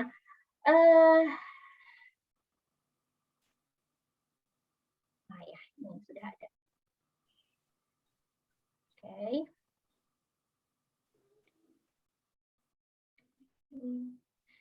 Nah, di Turki, Brazil, dan di Indonesia. Share screen. Sudah terlihatkah? Sudah. Untuk teman-teman semua, ini sangat komprehensif ya. Yang tadi saya datanya ambil dari Badan POM. Uji klinik fase 3 di Indonesia, baik data efikasi maupun keamanannya, ini kejadian tidak diinginkan, itu disajikan dengan sangat lengkap pada fact sheet tersebut, Dinda, gitu. Tapi kalau misalkan Dinda mau melihat bagaimana hasilnya secara lebih mendalam lagi per negara seperti apa, itu bisa akses di clinicaltrial.gov. Kemudian pertanyaan yang kedua, apa ya Ikur? Maaf, pertanyaan yang pertama sudah menjawab belum ya Dinda? Iya Teh. Nanti dicoba dicek. Nanti dicek ya, Do ya. Jadi sudah pertanyaan. Ya, nanti bisa dicek di sini tuh. Ini ada hasil kejadian yang tidak diinginkan, kemudian ada efikasinya juga di bagian bawah sini. Untuk Ini pertanyaan studi berikut. klinik. Ada imunogenisitas di Cina seperti apa, ada lansia seperti apa, di Indonesia seperti apa. Nih, kita bisa lihat di sini nih, Dinda. Kalau di Indonesia itu mulai imunogenitasnya itu menurun pada berapa lama sih setelah divaksin? Seperti itu. Nah, itu dia teh. Salah satu yang pengen diketahuinya. Ya, jadi kalau berdasarkan informasi produk yang diberikan oleh Badan POM, imunogenisitasnya ini akan menurun 3,2 kali lipat dibandingkan setelah 3 bulan, dibandingkan setelah 14 hari dosis kedua ya. Jadi dari titer antibodi IgG 5.000 sekian menurun ke 1.600. Tapi menariknya ya, kalau kita lihat di informasi produk ini saya baca di satu tempat bahwa antibodi yang dihasilkan tuh hingga 99,7%. Jadi sangat tinggi dan bisa dikatakan cukup protektif ya, seperti itu. Oke, pertanyaan yang sudah menjawab ya. Pertanyaan yang kedua, boleh? Pertanyaan kedua langsung untuk Tika lagi, ini dari Pute 2004. Ini kayaknya case tadi lah ya dari Pute ya. Jadi intinya suaminya Pute ini kontak erat dengan orang tuanya yang yang juga orang tuanya positif, tapi suaminya Pute ini dari hasil swab PCR 2 kali selalu negatif. Nah, kemudian apakah mungkin sebelumnya suami sudah terkena positif tapi mungkin tidak terdeteksi oleh PCR? Dan apakah kalau kita ngecek titer antibodi kuantitatif bisa menunjukkan riwayat positif dari suaminya Pute tadi yang walaupun sudah kontak erat dengan orang tuanya yang positif tapi selalu PCR selalu negatif. Seperti itu mungkin Tika ada. Ini mungkin bisa oleh Laras atau Tika sebenarnya ikut. Ya, boleh. Ya, kalau menurut saya itu artinya pernah ada riwayat sebagai pembawa tanpa gejala. Karena nggak semuanya, kalau misalkan PCR itu kan berarti virusnya sudah bercokol di hidung gitu kan. Jadi levelnya sudah cukup tinggi untuk terdeteksi. Tetapi untuk PCR sendiri, sebenarnya cara mendeteksi PCR itu kan dengan menunjukkan level CT-nya atau jumlah siklusnya. Kalau misalnya jumlah siklusnya rendah, kalau nilai CT-nya itu 16, itu artinya mesin PCR hanya membutuhkan 16 kali dia mencari virus sampai virusnya ketemu. Kalau misalnya CT-nya tinggi, 38, artinya mesin PCR-nya harus muter 38 kali supaya virusnya ketemu. Artinya virusnya justru lebih dikit. Nah, ketika PCR itu negatif, belum tentu nggak ada sama sekali. Jangan-jangan itu memang ada di bawah batas deteksi standar mesin PCR itu sendiri. Jangan-jangan misalnya siklusnya itu 42 yang secara kaidah peraturan itu dikategorikan sebagai negatif gitu karena tidak menular, karena sekecil sekali gitu. Jadi begitu. Cuman ketika dicek dengan tes antibodi itu ada, berarti menunjukkan bahwa infeksi pernah terjadi, cuman mungkin tidak sampai pada tahap menular gitu. Kalau menurutku sih begitu ya. Gimana menurut Atika? Setuju sama yang disampaikan Laras, betul. Jadi mungkin aja pernah menjadi pembawa, tapi sudah tidak terdeteksi lagi. Seperti itu. Dan tadi mungkin ada pertanyaan berkaitan dengan bagaimana kalau kita mencek titer antibodinya ya, Ras ya. Kalau kita mencek titer antibodinya tentu saja akan terdeteksi kalau memang pernah tertular. Pasti akan ada antibodi yang terbentuk. Dan kalau teman-teman tahu, kita bisa melakukan pengecekan bukan titer antibodi ya, rapid test, itu mengecek antibodi di rumah sendiri. Nah, kalau ini bisa kalau untuk pengen tahu pernah tertular atau enggak. Tapi bukan sebagai untuk diagnosis, saya kena COVID dong, jadi saya nggak boleh pergi. Enggak. Kalau misalkan rapid testnya reaktif, ya itu mungkin perlu PCR sesuai dengan petunjuk dokter. Tapi kalau misalkan mau cek titer antibodi itu kuantitatif ya, kita bisa lihat nilainya. Tentunya kalau orang-orang yang sudah pernah divaksin, pasti rapid test dan titer antibodinya, kalau vaksinnya bekerja dan responsif terhadap tubuh kita, akan menunjukkan hasil yang reaktif. Seperti itu. Nah, kalau orang-orang yang sudah pernah tertular juga sama seperti itu. Konon, dalam 3 bulan setelah penularan, antibodi itu masih tetap ada di dalam tubuh. Ada penelitian yang menunjukkan hingga 8 bulan sejak penularan. Tapi itu sangat variatif tergantung dengan bagaimana kondisi kita ini. Seperti itu. Apakah menjawab, Putih? Oke, terima kasih. Menjawab ya Putih ya. Semoga menjawab ya Putih ya. Pertanyaannya terakhir sebelum kita ke sesi live, satu pertanyaan untuk Laras terkait ini update blood clotting dari vaksin Oxford AstraZeneca. Mungkin bisa ngasih insight kenapa seperti itu dan gimana update-nya ya dari pertanyaan dari Yangi Farmasi 2007. Enggak Laras kalau bisa ada yang bisa ditanggapi. Jadi kan pertanyaannya lagi, apakah itu blood clot itu disebabkan oleh jenis faktor yang memberikan gitu ya? Apakah faktornya yang menyebabkan punya kecenderungan untuk blood clot? Karena kan kalau dari AstraZeneca dari adenovirus. Nah kebetulan adenoviral factor ini pernah digunakan dalam clinical trials untuk beberapa penyakit sebelumnya, yaitu yang menurut catatan saya ada di clinical trials untuk Ebola, Zika, influenza, HIV, juga tuberkulosis, juga malaria, itu pernah digunakan adenoviral. Dan sebenarnya sejujurnya saya tidak menguasai pustaka di penyakit itu semua, nanti akan saya pelajari lagi, cuman menurut saya sih kecil kemungkinan bahwa itu beneran berkaitan erat dengan bentuk vektornya, karena apalagi ini adalah very rare case, yang menyebabkan blood clot itu apakah juga di dalam pasiennya dia memiliki respon yang personalized terhadap penumpukan platelet dan lain sebagainya. Itu menurut saya bukan hal yang bisa digeneralisir, makanya ini termasuk dengan golongan kasus yang very rare case gitu, kalau menurut saya sih. Dan studinya kan juga masih berlangsung gitu. Ada tambahan dari Atika? Dari saya mengenai blood clot ini memang jika kita telusuri ini menarik ya rasanya fenomenanya, karena tidak terjadi di semua negara ternyata, hanya di negara-negara tertentu saja gitu. Jadi kalau misalkan kita bertanya apakah vaksinnya aman atau tidak, tentu kita akan kembalikan lagi kepercayaan kita kepada badan regulasi yang sudah mengatur itu, dan bagaimana data keamanan itu sudah dikumpulkan dengan sangat akurat ya Ras ya. Jadi selama di badan regulasi di negara itu sudah menyatakan aman,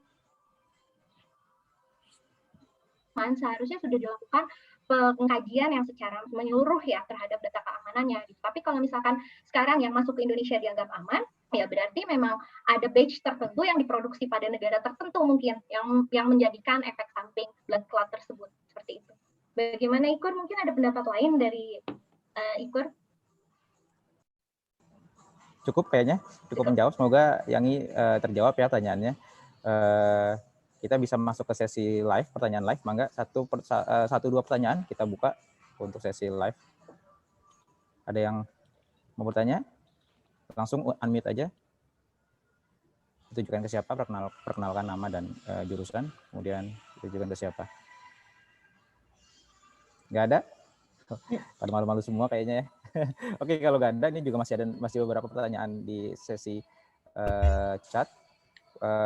Dari ini ya terkait genos.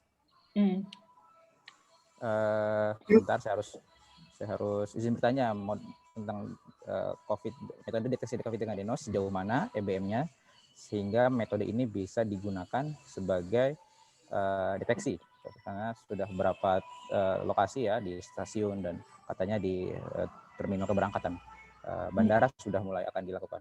Mangga ada yang mau menjawab, Laras atau Tika? Sebenarnya kalau genos itu adalah mekanisme deteksi yang kita juga kurang menguasai karena ini terutama dikuasai oleh orang-orang yang ahli di bidang biomedik, mungkin elektronik biomedik, karena dasar dari genos itu sebenarnya dia electronic nose. Artinya ada komponen yang bisa mendeteksi organic volatile compound yang dikeluarkan oleh pasien gitu. Dan sebenarnya mekanisme electronic nose ini dikembangkan tidak hanya untuk genos, tapi banyak untuk deteksi hal-hal lain, seperti misalnya penyakit-penyakit lain atau mungkin kandungan bahan-bahan volatil di udara seperti racun, polusi, dan lain sebagainya gitu. Kalau dari yang saya baca, teknologi breathalyzer ini sudah dikembangkan nggak cuma di Indonesia aja, tapi di Belanda juga ada, di Finland ada, di Amerika ada dengan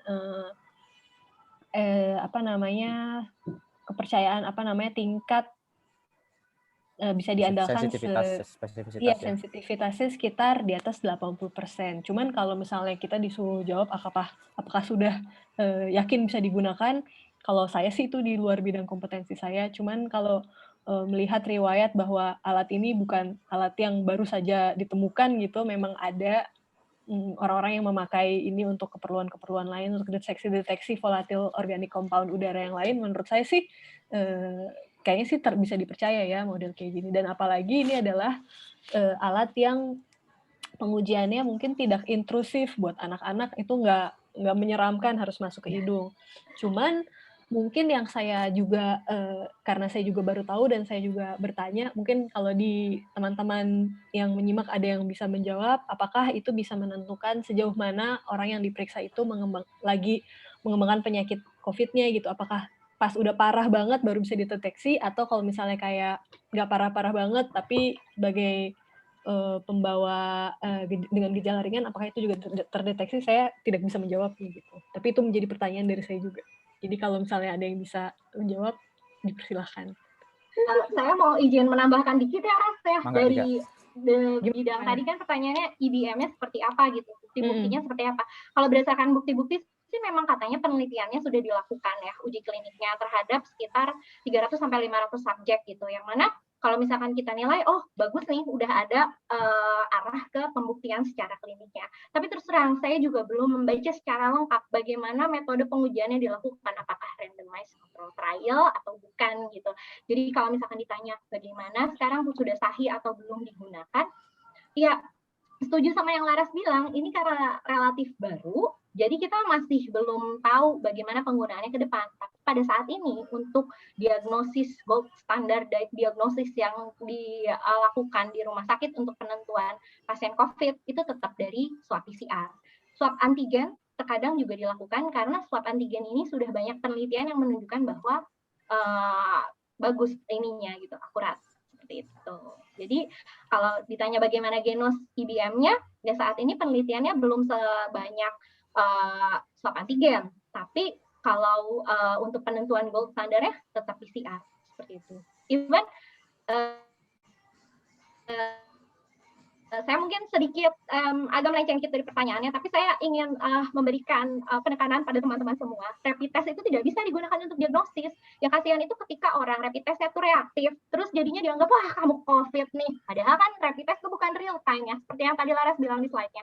Yang real time itu hanya antigen dan swab PCR. Gitu. Jadi kalau ditanya genos gimana, terus terang untuk gold standarnya sekarang masih pakainya PCR, swab PCR. Seperti itu tambahannya Ikur. Ikur mungkin ada penjelasan? Tetap ya, jadi mungkin kalau ini pendapat pribadi sebagai saya juga kebetulan dapat amanah untuk penanggung jawab lab BSL2 atau pengujian, ya mungkin untuk screening di kereta api yang memang butuh waktu yang sangat singkat dan masa yang juga yang sangat banyak untuk dites, ya kita salah satu ikhtiarnya adalah itu ya, pakai genos. Tapi untuk tetap golden standard sebagai peneliti dan juga praktisi yang bergerak, yang juga hampir 2 tahun ini bergerak di bidang pengujian diagnostik, ya saya sepakat golden standard untuk pengujian COVID tetap antigen minimal, PCR goldennya. Itu aja mungkin dari saya sih. Terima kasih Ikur penjelasannya. Jadi Siap. Ikur juga ini membangun lab-lab untuk pengujian PCR ya Ras ya. Jadi kita sama-sama pejuang COVID, benar nggak? Ya, kurang lebih seperti itulah. Alhamdulillah dapat kerjaan. Ya, mungkin ada pertanyaan untuk sesi live. Untuk sesi terakhir ini kita bisa buka 1-3 pertanyaan lagi. Mau tanya Kang, boleh? Mangga, siapa Kang? Oh, Irfan. Irfan. Ya, 2005. Mangga. Mana nih? Ya. Makasih nih tadi penjelasannya Mbak Laras, Mbak Tika. Tadi itu Mbak Laras kan jelasin juga soal mutasi ya. Ada mutasi D614G gitu, ada mutasi Inggris dan lain-lain gitu. Apa sekarang tuh udah sampai level di mana kita sudah membutuhkan vaksin yang baru misalnya, sementara vaksin yang ada sekarang aja belum semua gitu. Atau bila mana gitu kita mutasi itu mengharuskan kita untuk yang mencari alternatif vaksin yang baru gitu. Kalau dari yang saya baca-baca, versi yang South Africa sama Brazil itu adalah versi yang lumayan bikin peneliti vaksin agak kalang kabut ya, karena di uji-uji pengujian-pengujian yang mungkin masih skala kecil ya, ngeliatin penurunan kapasitas netralisasi antibodi yang dihasilkan oleh vaksinasi itu.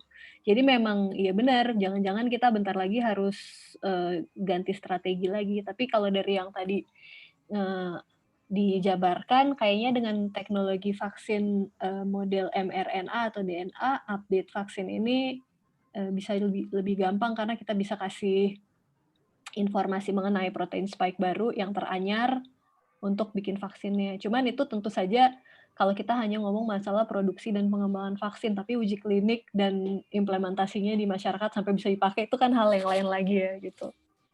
Kalau menurutku sih gitu. Jadi memang sudah ada varian-varian yang sepertinya jadi varian-varian bandel gitu.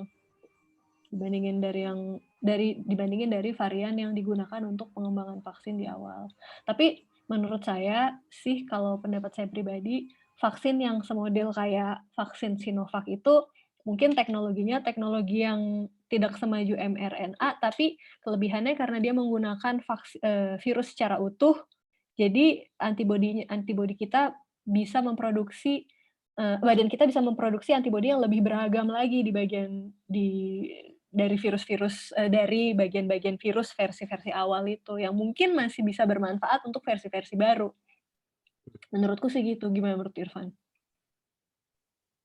Ya, gitu juga. Tapi saya pengen dengar dari Mbak Atika. Gimana coba? Ya juga sih ya. Tika mungkin ada yang ingin tambahkan? Mbak Atika ada. Terutama lebih ke ini misalnya, ya kalau mengembangkan yang baru gitu, teknologi yang mRNA mungkin bisa lebih cepat gitu. Tapi ya itu tadi, konsekuensi ke ujungnya uji klinik ulang dan segala macamnya itu, ya gimana ya? Gimana?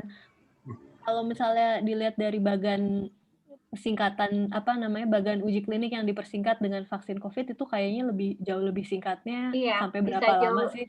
Bisa jauh lebih singkat, hanya 1 tahun ya kalau tadi kita lihat. Kebetulan itu saya ambil dari salah satu jurnal memang yang membandingkan bagaimana vaksin yang klasik, maksudnya yang dulu dilakukan sama yang sekarang gitu. Dan tentunya dengan mengcombine dengan pengetahuan yang Laras tadi share, yaitu kalau vaksin mRNA itu, ini yang saya tangkap, mohon dikoreksi ya Ras kalau saya salah, tinggal nempelin nih kalau ada update di mRNA-nya supaya bisa memproduksi antibodi dengan protein spike yang cukup spesifik dengan virus yang terupdate. Berarti ya mengikuti kaidah uji klinik modern untuk vaksin COVID-19 itu bisa dalam 1 tahun mungkin sudah market release ya. Tentunya dengan pemantauan yang kalau dulu kan setelah post marketing surveillance-nya dilakukan juga. Nah kalau sekarang mungkin post marketing surveillance-nya diperketat seperti itu. Terus sama ini juga sih, sebenarnya kita nganggap bahwa vaksin itu adalah ultimate solution dari semuanya gitu. Cuman sebenarnya vaksin itu hanyalah satu aspek penanganan COVID. Tentunya kalaupun vaksin itu udah ada, kita tetap harus mengaplikasikan banyak hal ya untuk supaya COVID itu terhenti. Jangan-jangan kalau misalnya kita itu lebih tahan COVID, kalau kita lebih kompak untuk mengaplikasikan 5M, malahan kita bisa mengarahkan mutasi virus supaya dia jadi lebih jinak lagi gitu. Ya, kayak Spanish flu ya Ras ya. Dia kan mutasinya jadi lebih jinak, padahal kan tadinya pandeminya tuh 2 tahun udah lama banget, ternyata berakhirnya tuh karena dia bermutasi jadi lebih jinak, gitu bukan sih? Coba Ras. Jadi kayak COVID kayak gitu Ras. Iya, nggak tahu sih karena gue nggak ada di dalam kepalanya COVID, jadi gue nggak tahu. Tapi ya bisa jadi kalau misalkan kita bersama-sama dengan cara-cara lain menanggulangi dan menghadapi COVID, siapa tahu mutasinya juga bisa diarahkan jadi lebih jinak. Karena kan sebenarnya kalau mutasi itu semakin dia parah, semakin itu rugi bagi virusnya sendiri. Karena kan semakin hostnya meninggal, semakin dia tidak akan tersebar gitu. Gitu ya.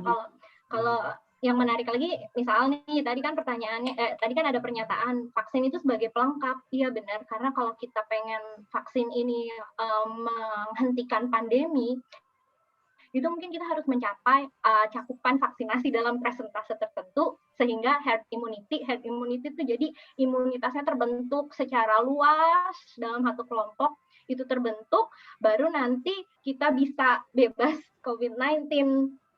Itu pun dilihat dari grafik yang semakin menurun gitu. Jadi Kalau misalkan dibilang vaksin nih bisa menyelamatkan sebagai game changer, tergantung bagaimana yang tadi Laras bilang itu loh, kemajuan teknologi vaksin dibandingkan dengan kecepatan mutasi virus, dan bagaimana kecepatan dari vaksinasi yang sekarang kita lakukan dengan durasi proteksi dari si vaksin ini gitu. Jadi misalnya durasi proteksinya ini kita kan sekarang belum tahu ya apakah bisa bertahan sampai 12 bulan, dan data yang ada ini baru menunjukkan hingga 3 bulan pertama yang tadi saya tunjukkan waktu Mbak Dinda nanya, itu tuh untuk data 3 bulan pertama gitu. Nah, kalau dalam 3 bulan kita bisa memvaksinasi sejumlah masyarakat Indonesia dengan perhitungan epidemiologi tertentu, terus kita bisa mencapai herd immunity, ya bisa aja vaksin jadi game changer gitu. Jadi tapi saat ini sih kita belum bisa melihat ke arah sana. Itu sejauh yang saya tahu. Mungkin kalau ada yang bisa menambahkan dari ahli epidemiologi, boleh. Gimana? Ikur ada pendapat lain kah? Wah, kayaknya sudah dijawab sama Lara sama Tika yang memang bermain ke sana, sudah sangat cukup ya. Irfan ya, semoga menjawab, dan tadi menggarisbawahi at the end semoga bisa mencapai ya apa yang kita sebut sebagai herd immunity ya. Gimana caranya? Dengan caranya vaksin. Oke, kita semoga menjawab ya Irfan ya. Nanti kita diskusi lagi kalau memang diperlukan. Ada pertanyaan lagi sesi live? Kebetulan di sesi chat juga sudah selesai pertanyaannya, sudah nggak ada lagi. Mangga, kita punya waktu berapa lagi? Menit lagi, panitia? Kevin ya.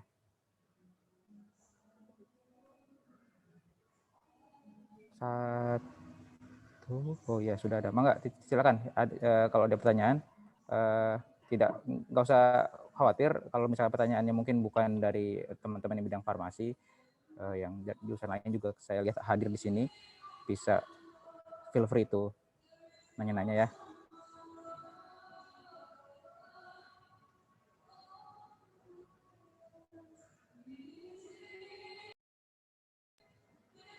Oh iya, ada satu nih, terakhir dari tadi Washington ya. Kenapa sih pertanyaan siapa nih? Ya, pertanyaan dari Washington, kenapa sih perlu placebo, Tika? Oh iya benar, belum yang basic, iya. Belum dijelaskan ya, mengapa perlu placebo. Coba. Yang simple gimana ya, coba. Jadi gini, misal ya, ada 100 orang yang ikut ke dalam suatu uji klinik. Nah, 50 orang itu bayangkan 50 orang mendapatkan produk uji klinik, kemudian 50 orang lagi mendapatkan placebo, tapi mereka nggak tahu yang mana yang dapat placebo, yang mana yang dapat produk uji klinik gitu. Terus 70 orang diantaranya bilang, aduh kepala saya sakit banget nih, ini pasti deh efek dari obatnya gitu. Nah, turns out ketika dibuka, si 70 orang yang kepalanya sakit ini, ternyata 50 orang ini tuh placebo yang kepalanya sakit. Yang kepalanya sakit lainnya 20 orang ini ternyata menerima produk penelitian. Nah, kalau nggak ada placebo, bayangkan, itu sakit kepalanya bisa terukur nggak? Apakah karena produk penelitian aja, atau karena orangnya aja yang bilang, aduh saya sakit kepala nih, gitu. Jadi lebih subjektif ya kalau nggak ada placebo. Atau seperti ini, saya itu ini yang lagi hits ya, saya itu minum obat Cina nih dari 100 orang, dari 100 orang 50 minum obat Cina. Contoh ya, ini contoh, bukan obat Cina beneran, contoh. 50 orang lagi nggak minum obat Cina. Nah, terus dibilanginnya, wah ini nih ya 80 orang ternyata seminggu udah beres negatif gitu. Oh iya pasti ini nih gara-gara obat Cina itu. Ternyata pas dibuka yang 60 orang itu adalah placebo. Cuma 20 orang yang minum obat Cina. Nah kayak gitu. Nah ini perbandingan sama yang nggak pakai placebo. Ada 60 orang. Semuanya dikasih obat Cina nih. Obat Cina katanya yang bikin dalam seminggu sembuh. Bukan sembuh, negatif PCR-nya.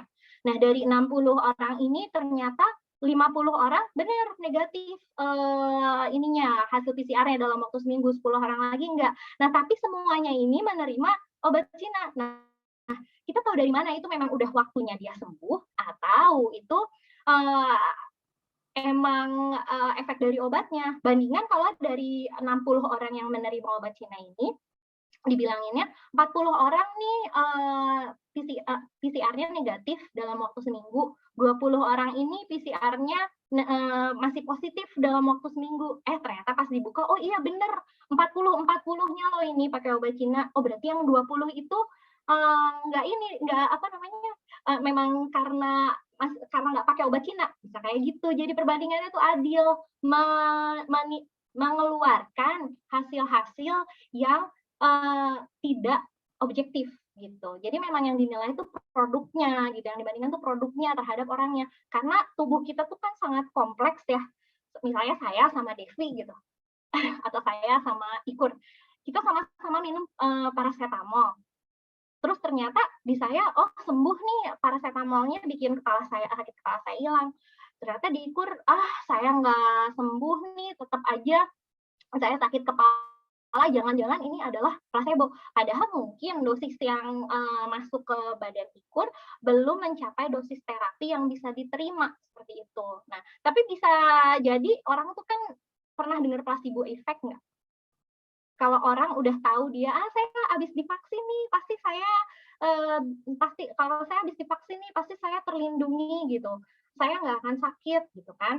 Kalau misalkan, tapi ternyata yang dia terima itu adalah placebo gitu.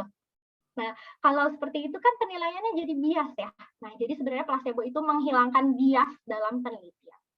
Ada yang mau ditambahkan, Ikur?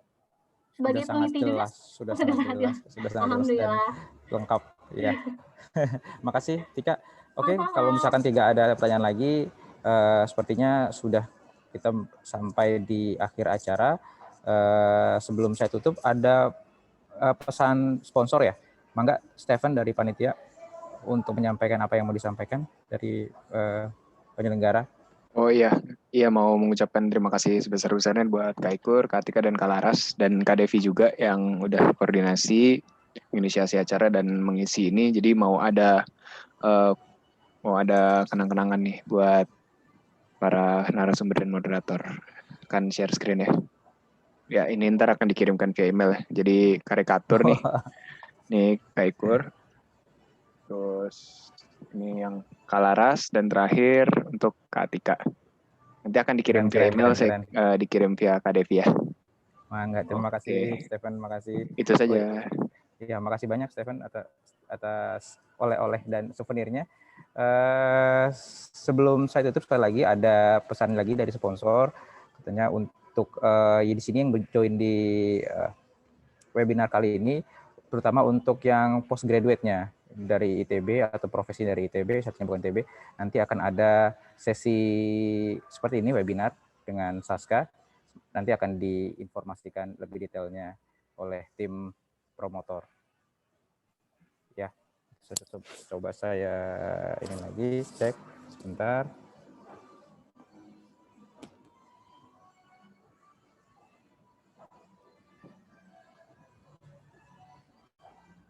Ya, jadi temanya Saska mendengar alumni diploma dan pasca sarjana atau profesi ITB dan komunitas akademik. Jadi nanti akan ada sesi diskusi online Sabtu jam 10 sampai jam 12. Nanti akan di-share ininya infografiknya Dev ya. Itu. Oke, sudah sampai di akhir acara. Sekali lagi terima kasih untuk penyelenggara Stephen, tim Saska dan kawan-kawan, kemudian buat Devi dan juga narasumber untuk hari ini, Laras dan Tika. Sekali lagi semoga sharing session ini sangat bermanfaat buat kita, minimal jadi reunian nih, terutama buat kawan-kawan farmasi. 80% kayaknya teman-teman dari farmasi ITB. Sekali lagi terima kasih, mohon maaf kalau ada yang kurang. Ada closing statement dari Tika dan Laras sebelum kita tutup? Apa ya? Makasih semuanya udah dengerin. Senang banget bisa sharing. Semoga bermanfaat dan semoga penjelasannya gampang dimengerti. Kalau misalnya nanti ada pertanyaan boleh ditanya langsung. Semoga saya bisa menjelaskan. Kalau tidak, mari kita cari bersama jawabannya. Siap. Sehat selalu semuanya. Semoga selalu terlindung oleh Allah. Amin. Terima kasih ya teman-teman. Terima kasih ya teman-teman. Alhamdulillah kalau ada pertanyaan boleh japri saya langsung. Kalau mau tanya-tanya soal protokol kesehatan juga boleh, tapi insya Allah saya tetap berpedoman pada pemerintah Indonesia. Karena saya cinta Indonesia. Oke, terima kasih Tika. Oke, sekali lagi terima kasih dan kita tutup dengan membaca alhamdulillah. Assalamualaikum warahmatullahi wabarakatuh. Selamat malam semuanya dan sampai jumpa di sesi berikut. Jaga protokol kesehatan teman-teman, pakai masker, jaga jarak. Dadah. Wassalamualaikum warahmatullahi wabarakatuh. Jangan lupa daftar DPT. Oh iya, jangan lupa daftar DPT. Siap, makasih. Nuhun. Terima kasih Devi. Mangga, izin live ya. Makasih. Iya. Assalamualaikum. Waalaikumsalam warahmatullahi wabarakatuh.